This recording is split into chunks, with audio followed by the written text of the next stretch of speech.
Assalamualaikum warahmatullahi wabarakatuh. Perkenalkan, saya Heri Seswanto. Saya adalah guru produktif agribisnis pengolahan hasil pertanian di SMK Negeri 1 Grogol. Pada kesempatan kali ini saya ingin berbagi materi pembelajaran khususnya untuk mapel PPKPH, yaitu produksi, pengolahan, komoditas perkebunan, dan herbal, yaitu pada pokok materi pengolahan jahe instan. Seperti kita ketahui, jahe instan adalah minuman praktis yang berbentuk serbuk, yang mudah dikonsumsi hanya dengan cukup menyeduh air panas atau air hangat. Jahe instan memiliki rasa yang manis, khas jahe, sehingga dapat menghangatkan tenggorokan. Jadi minuman jahe instan cocok dikonsumsi saat cuaca hujan. Produk jahe instan ternyata memiliki banyak manfaat.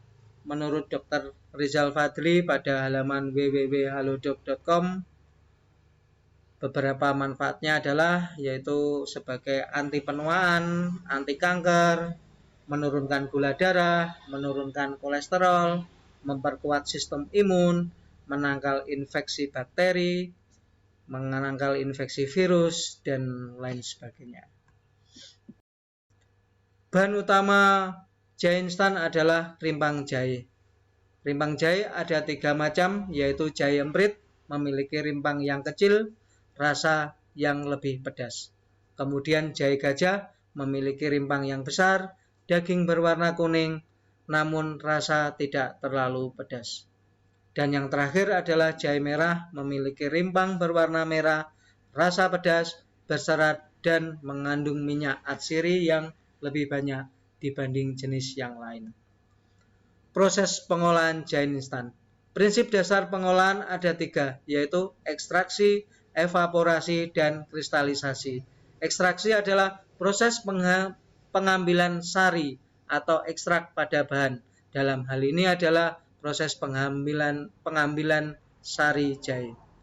Sedangkan evaporasi adalah proses mengeluarkan kadar air pada bahan. Tujuannya adalah menghasilkan produk yang kering atau berbentuk serbuk. Kemudian kristalisasi adalah proses pembuatan kristal.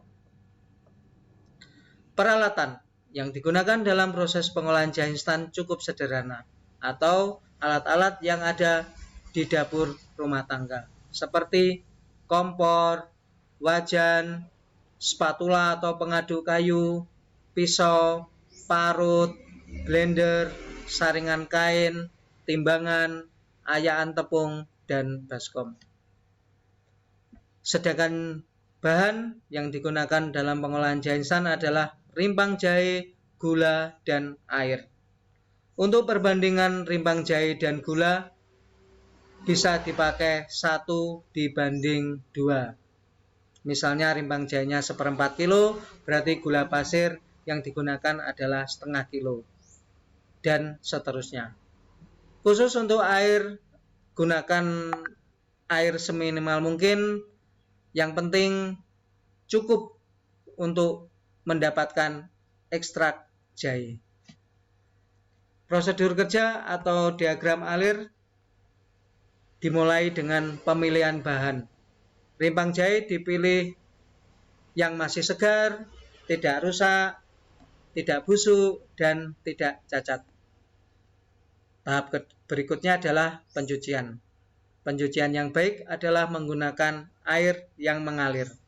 Tujuannya agar kotoran yang sudah terlepas dari bahan tidak kembali lagi ke bahan atau biasa disebut sebagai kontaminasi silang.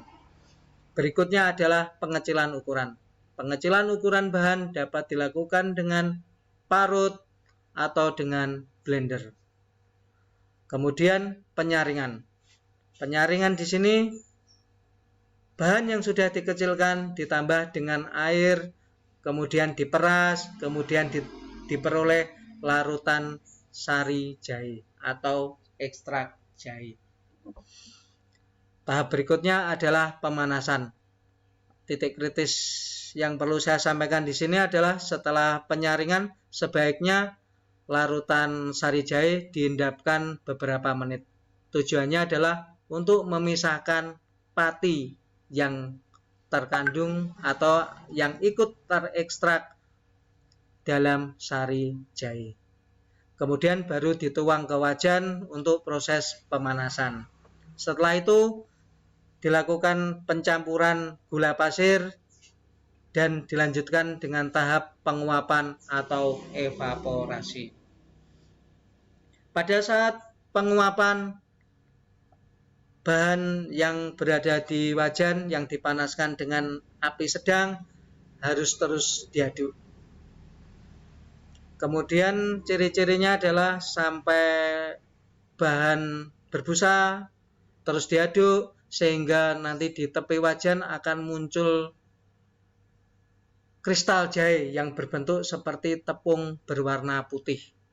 Artinya proses pemanasan harus dihentikan. Namun pengadukan harus terus dilakukan sampai serbuk kristal jahe akan mengering. Tahap berikutnya adalah pengayakan. Jadi untuk mendapatkan produk dengan ukuran yang sama atau kehalusan yang merata itu dilakukan pengayakan atau bisa menggunakan ayakan tepung. Serbuk jahe yang diperoleh kemudian dikemas dengan wadah pengemas, bisa menggunakan plastik ataupun botol. Oke, kemudian pengemasan dan penyimpanan produk ini juga cukup sederhana. Pengemasan dapat dilakukan dengan membungkus serbuk jahe dengan menggunakan kantung plastik atau kemasan standing pouch dan botol plastik atau botol kaca. Lalu ditambahkan dengan label stiker. Label kemasan pangan terdiri dari nama produk, komposisi, berat bersih, nama dan alamat produsen, dan tanggal kadaluarsa. Untuk penyimpanannya cukup mudah. Produk jahe instan disimpan di tempat yang kering dan tidak lembab. Berikut ini adalah contohnya. Selamat mencoba. Terima kasih. Wassalamualaikum warahmatullahi wabarakatuh.